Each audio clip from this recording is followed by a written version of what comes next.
Nueva Inglaterra, 1735. Una serie de colonias aisladas sobre la costa atlántica se estaban uniendo lentamente para formar lo que luego sería América. En la iglesia congregacional de Northampton, Massachusetts, comenzó un reavivamiento que pronto provocaría el gran despertar. El joven y elocuente ministro de Northampton, Jonathan Edwards, hablaba acerca de una nueva religión de la experiencia.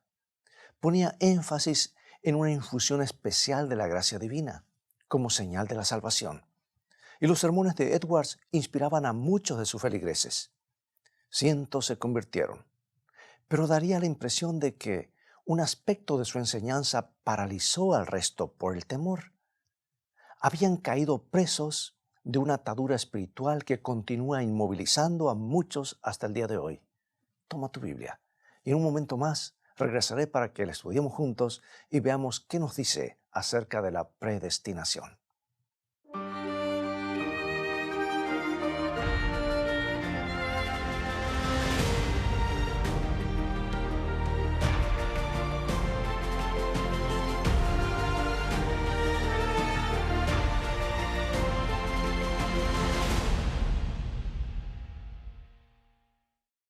Mientras Hester Williams caminaba lentamente hacia la iglesia, el cielo sobre su cabeza parecía especialmente lóbrego. Hacía frío en Northampton. Hester avanzaba con dificultad sobre la capa de medio metro de nieve. Saludó a un transeúnte con una sonrisa, pero en su interior, esta joven mujer se estaba sintiendo terriblemente angustiada. No podía avisorar una salida para sus problemas. Pocas semanas antes, Hester había experimentado lo que consideraba como una infusión de la gracia divina. Y después de uno de los servicios de Jonathan Edwards, quedó extática con la sensación del amor de Dios. Le parecía que el Salvador estaba muy cercano.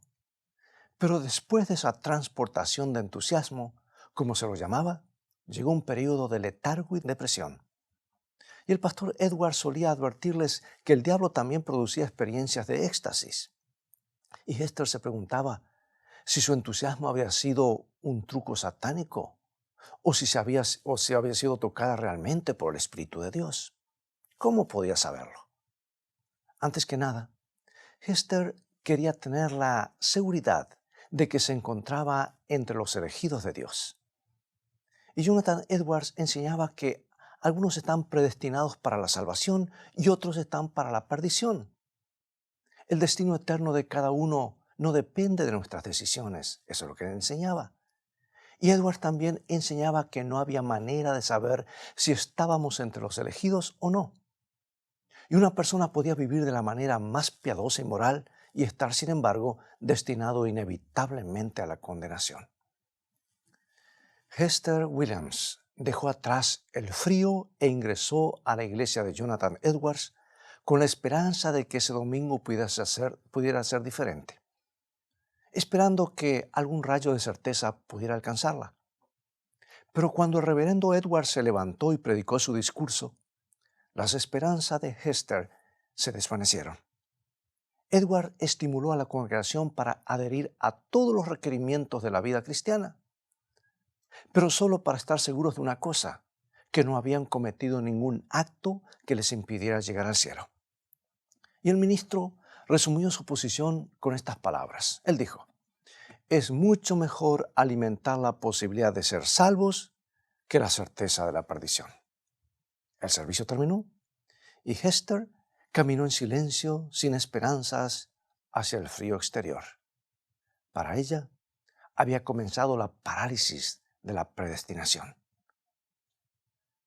He inventado el personaje de Hester Williams como ejemplo de las muchas personas reales que han sufrido esas terribles ataduras espirituales.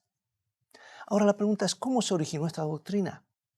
¿Cómo podían los cristianos creer que Dios sería tan arbitrario e injusto? Sabes que para comprender la predestinación debemos regresar hasta uno de los grandes reformadores, Juan Calvino. Calvino era un talentoso teólogo que tenía gran estima por la soberanía de Dios. O sea que para Calvino Dios era el gobernante absoluto, el rey omnipresente cuya voluntad no se podía resistir. Y Calvino razonaba que si el Todopoderoso controlaba todas las cosas, entonces el hombre no podía actuar independientemente de él. Y para Calvino, la soberanía de Dios eliminaba la libertad del hombre. Este reformador estaba reaccionando ante la iglesia medieval con todas sus penitencias y ceremonias destinadas a obtener la salvación. Y Calvino afirmaba con vehemencia que la salvación proviene solo de Dios y es solo por gracia. Las obras del hombre no tienen nada que hacer. Pero ese encomiable énfasis en la gracia de Dios llegó a excluir la decisión del hombre. De esta manera, la predestinación estricta nació como doctrina y desde los tiempos de Calvino se ha diseminado con distintas formas. Pero la parálisis espiritual parece ser el resultado inevitable. La gente comenzó a comprender que si el destino ya está decidido, no tiene mucho sentido tratar de modificarlo. ¿Por qué luchar? ¿Por qué pelear contra el pecado? El resultado ya está determinado. ¿Y para qué orar? Cuando el hijo de Jonathan Edwards cayó enfermo con una fiebre intensa, se vio obligado a orar por misericordia, pero solo porque ese era su deber. Un contemporáneo de Edwards, llamado Benjamin Franklin, vio la incongruencia de esto. Razonó que si todas las cosas estaban ya decididas, la oración era un absurdo inútil. La creencia en una predestinación rígida también ayudó a demorar el comienzo del movimiento misionero moderno en el siglo XIX. Los que pensaban que Dios ya había elegido a sus escogidos no vieron razón para preocuparse porque no hubiera elegidos en la India o en la China. Y el impulso del Evangelio se paralizó. La oración se paralizó. El crecimiento cristiano se paralizó. Es que, amigos, la predestinación paraliza.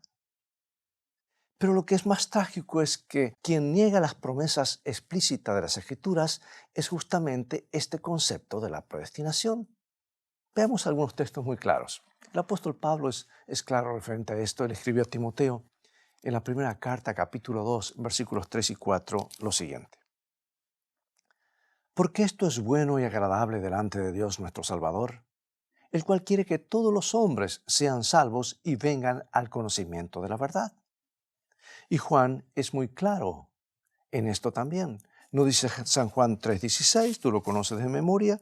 Porque de tal manera amó Dios al mundo que ha dado a su Hijo unigénito, para que todo aquel que en él cree no se pierda, mas tenga vida eterna. Y Pedro también es muy claro. Nos asegura que el Señor es paciente. Segunda carta de Pedro, capítulo 3, versículo 9. No queriendo que ninguno perezca, sino que todos procedan al arrepentimiento. Nos da la impresión de que Dios haya predestinado a algunos para salvación y a otros para su perdición. Si así lo fuera, sería una burla para las generosas promesas de Dios. Haría que la preciosa invitación de Jesús, venid a mí, todos los que estáis cansados, todos los que tenéis sed, fuera en realidad una broma de mal gusto. Bien, en vista de las claras promesas de las Escrituras, muchos abandonaron la idea de una predestinación rígida. Sencillamente no podían creer que el Padre Celestial fuera a enviar a cierto número de sus hijos al infierno arbitrariamente. Pero sobrevivió una forma, escucha bien, de predestinación modificada.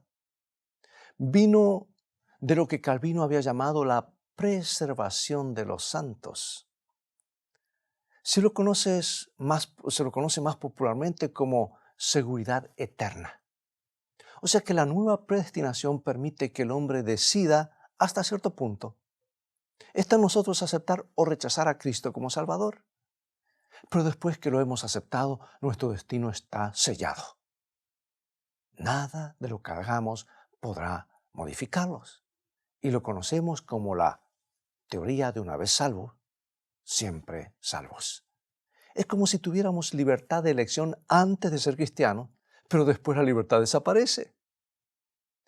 Esta nueva predestinación está más en armonía con un Dios amante que el concepto antiguo, pero igualmente contradice algunas verdades explícitas de la Biblia. Así como la antigua predestinación negaba las claras promesas de la Escritura, La nueva predestinación niega sus claras advertencias. Bueno, el escritor de Hebreos es claro, nos advierte en Hebreos capítulo 10, versículos 26 y 27 lo siguiente.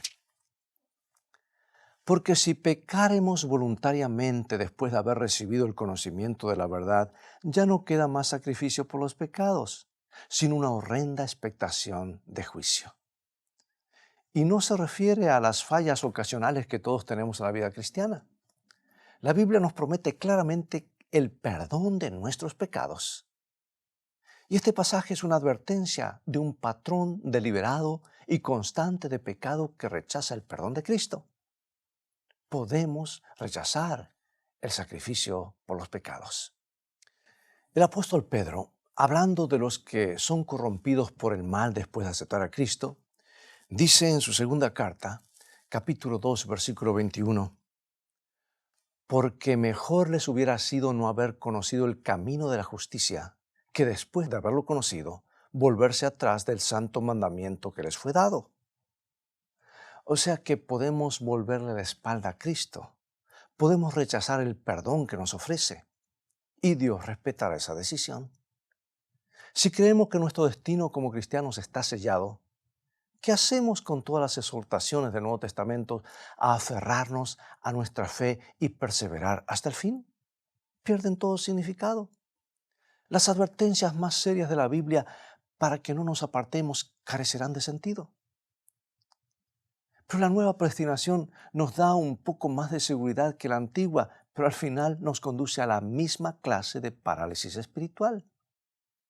Si nuestro estatus celestial está garantizado sin importar las decisiones que hagamos, ¿qué sentido tiene decidir por el bien?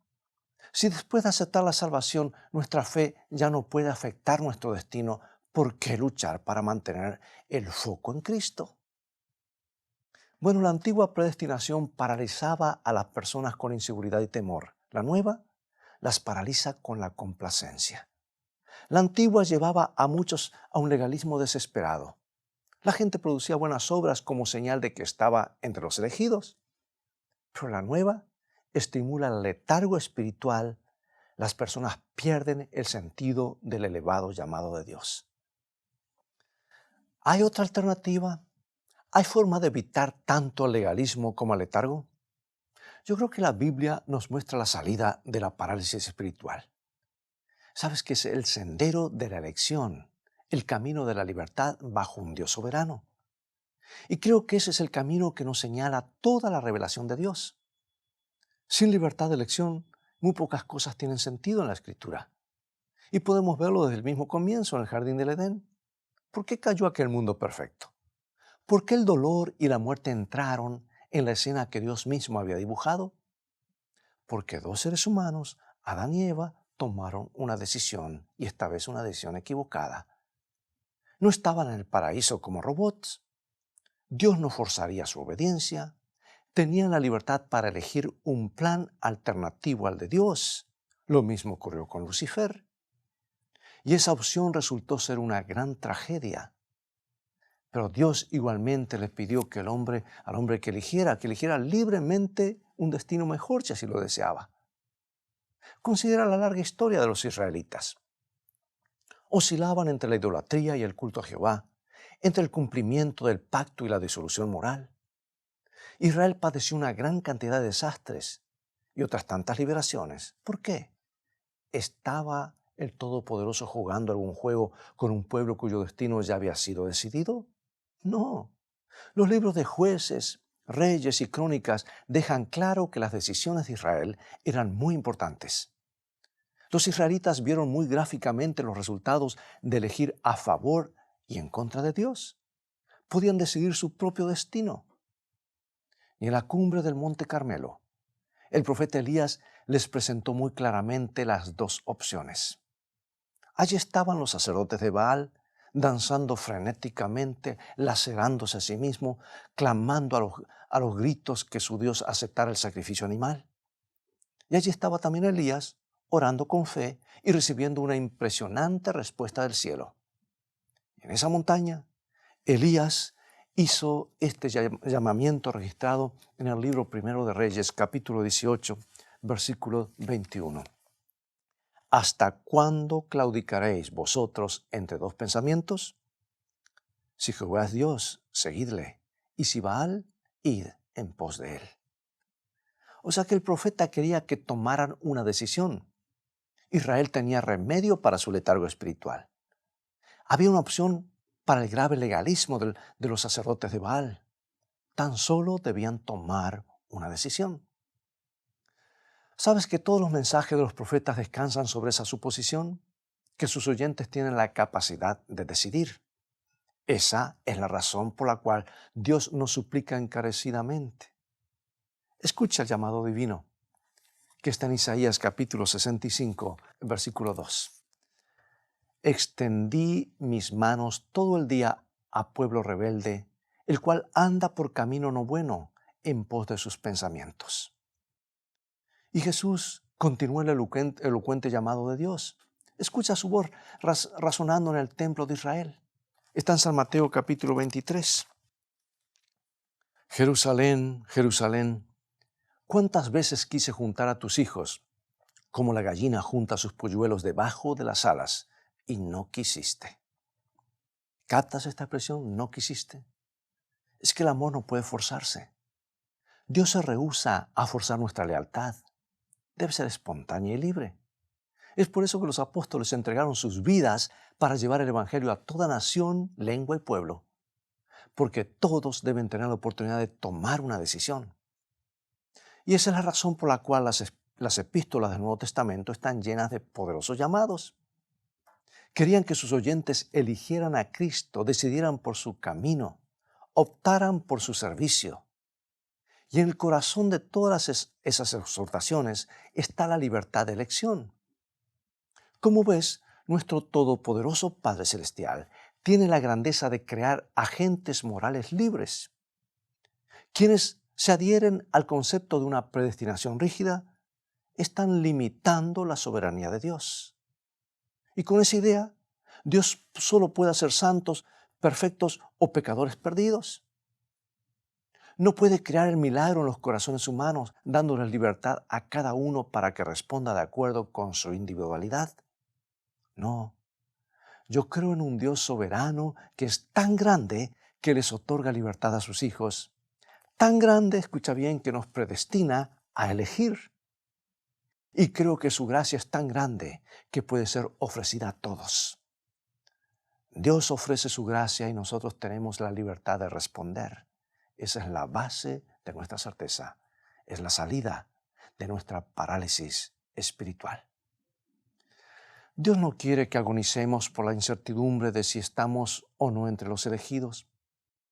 Tampoco quiere que nos hundamos en una falsa seguridad.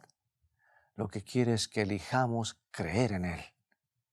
Escucha estas tranquilizadoras palabras del apóstol Juan. En la primera carta, está al final de la Biblia, capítulo 5, versículo 13.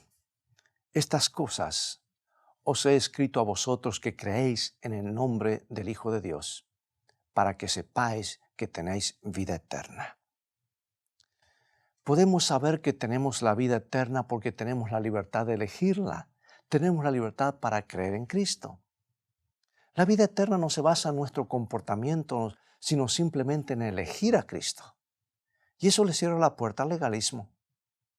Pero la decisión continúa siendo nuestra. Siempre somos libres para elegir a Cristo o rechazarlo. Y los versículos de las Escrituras que hemos leído lo establecen muy claramente. Tener la vida eterna significa continuar poniendo nuestra fe en Cristo, continuar una relación con Él. Eso le cierra la puerta a la complacencia. Oh, cuán agradecido estoy a Dios por esa seguridad. Él es fiel en responder a nuestras decisiones. Hay tanto a nuestra disposición, tanta gracia y amor, tanto poder, si tan solo lo elegimos. Muchos necesitamos comprender esta verdad más plenamente. Es que aún después de reconocer en nuestra mente que nuestro destino no está sellado, una cierta clase de parálisis, ¿verdad?, persiste en nuestras acciones. Puede que hayamos llegado a ser muy pasivos en nuestra relación con Dios. O tal vez hago un paréntesis aquí y digo, sabemos que tenemos la verdad, y eso nos pone tranquilo y nos paraliza. No debe ser así. ¿Sabes que es cosa buena esperar en el Señor?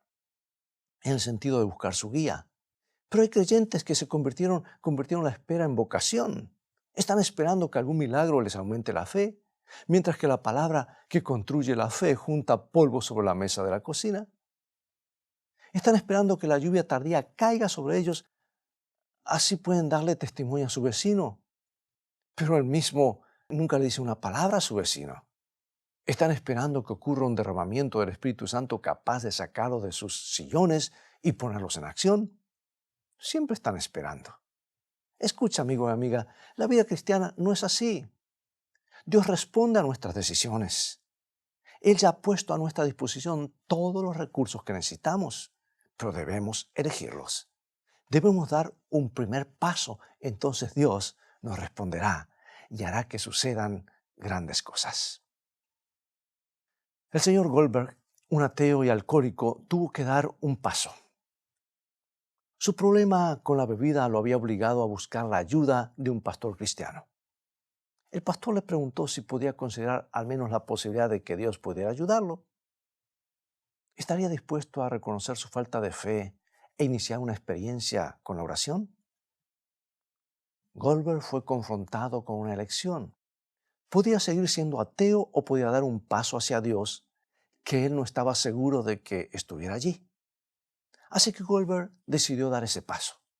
Comenzó a orar cada mañana. Si eres quien la Biblia dice que eres, dame el poder para vencer mi problema con la bebida. Y esa oración era un paso muy pequeño, dado con muy poca fe, pero Dios respondió. Y Goldberg encontró el poder para dejar de beber. Su asombro se convirtió en fe y aceptó a Cristo como su Salvador. Adoniram Judson Gordon también tuvo que dar un paso. Era un conocido ministro de Boston, en Estados Unidos, y debió enfrentar en su ministerio lo que él denominó una creciente fatiga y desesperanza del espíritu. Todos sus esfuerzos parecían inútiles. Se volvió tan ansioso que su salud se deterioró. Y Gordon no esperó a estar en plena caída para ver si sucedía algo con su vida espiritual. Tomó una decisión. Comenzó a dedicarle un tiempo especial a la oración y al estudio de la Biblia. Y Dios le respondió. Y Gordon hizo emocionantes descubrimientos en la palabra de Dios y recibió el poder del Espíritu Santo. Su ministerio fue revitalizado. Sí, amigos, Dios responde a nuestras decisiones. Bendice nuestros primeros pasos, aunque sean vacilantes. Ya a manera de conclusión, quiero preguntarte, ¿sientes que debes tomar algunas decisiones en este momento? ¿Has sido afectado por la parálisis espiritual? ¿Has hecho de la espera una costumbre? Creo que Dios te está indicando que debes seguir un nuevo rumbo. Puede ser el de la fe en Cristo, el del redescubrimiento de su palabra, el de una tarea especial para su causa. En fin, podrían ser muchas cosas. Por favor, toma ese primer paso de fe, da ese primer paso de fe. El camino puede parecerte difícil al comienzo, pero puedes hacer una elección, puedes dar el primer paso. Y Dios te responderá. Todos sus abundantes recursos estarán a tu disposición. Dios es quien espera. Siempre está esperando por nosotros. Que decidamos lo correcto. Para eso nos dejó su manual, su palabra. Nosotros debemos hacer una elección. Está en nuestras manos dar el primer paso. Te invito a dar este paso junto conmigo mientras oramos. Querido Padre Celestial, gracias por poner delante de nosotros el mejor camino para elegir. Tú respetas nuestro libre albedrío. Jesús murió para hacernos libres. Queremos dar ese primer paso. Hoy aceptamos y elegimos la vida eterna, elegimos a Jesús. Ayúdanos a permanecer en Él y que Él por su Espíritu permanezca en nosotros y de esa manera que esté siempre presente el gozo de la salvación en nuestras vidas. El enemigo nos quiere separar de Jesús, pero a través de las herramientas que has puesto a nuestro alcance, la oración y el estudio de tu palabra y el testimonio cristiano, que podamos mantenernos unidos a Jesús todo el tiempo. Te necesitamos siempre. No queremos ser como otros que comenzaron la carrera para luego apartarse. Queremos llegar a la meta y estar listos cuando Jesús regrese. Te lo pedimos y agradecemos en su bendito nombre. Amén.